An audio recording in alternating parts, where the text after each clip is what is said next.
There are many options for watering citrus, but remember you want to water the soil, not the plant.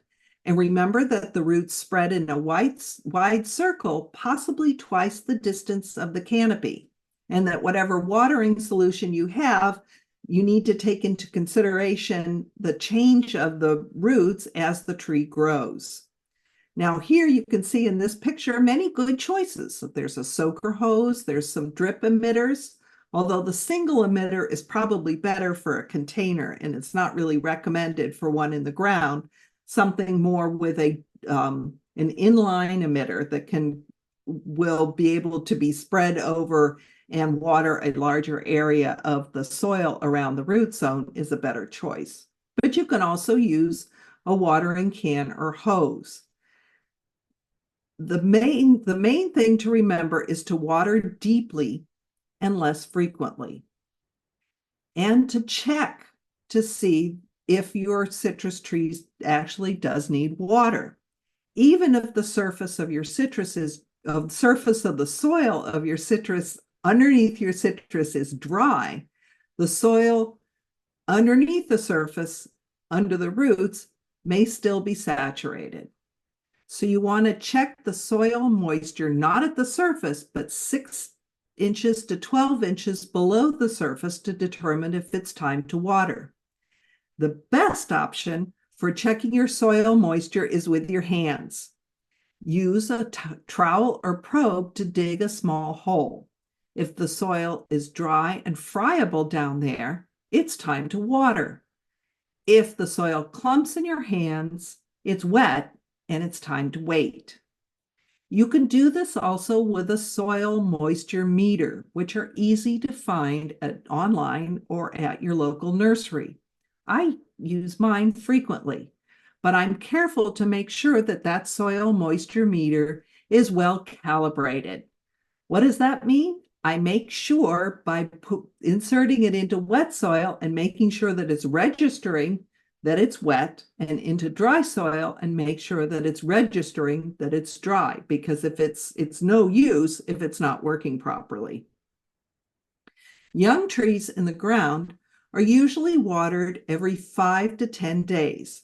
For a more mature tree, it's going to be about 7 to 10 days in summer, in June through September. But you want to pay attention to the weather in case adjustments are needed. If it's particularly hot or particularly windy, there may be different moisture requirements from your tree. You never want to let the root system completely dry out. For a potted citrus, watering deeply once a week is usually adequate, but again, you want to check it a couple of times a week just to make sure. A wilted tree that doesn't perk up after watering may indicate that it has soggy roots and has suffered from excessive watering. Keep an eye on the leaves too. Yellow cup leaves may also indicate that there's been too much water. Overwatering is a common mistake with many potted plants, and it simply washes out the nutrients from the root zone.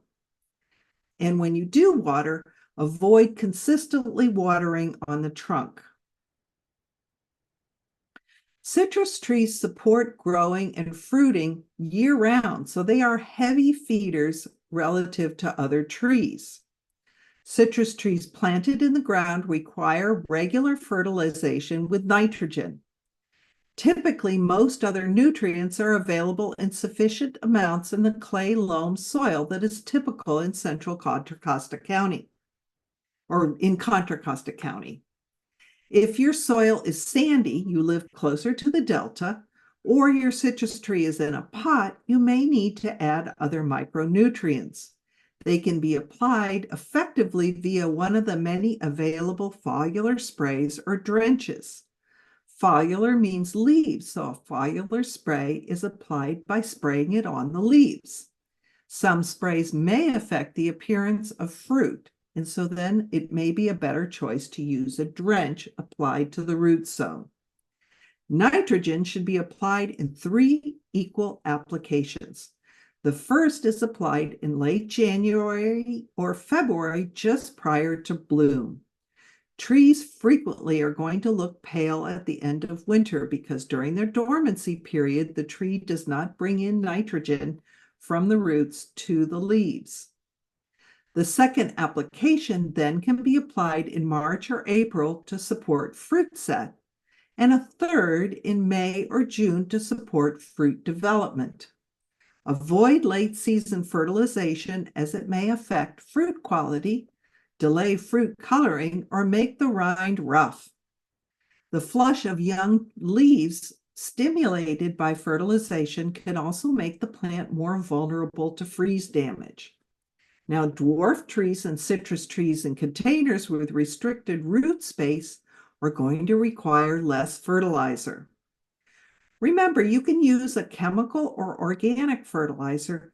Either will provide the necessary nutrients.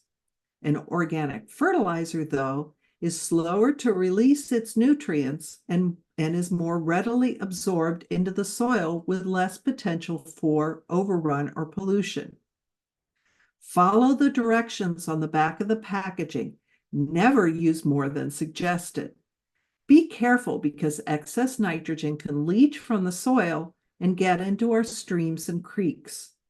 Apply over the entire root area and work lightly into the soil. Avoid getting too close to the trunk, and then water well after applying in order to avoid the fertilizer burning the roots.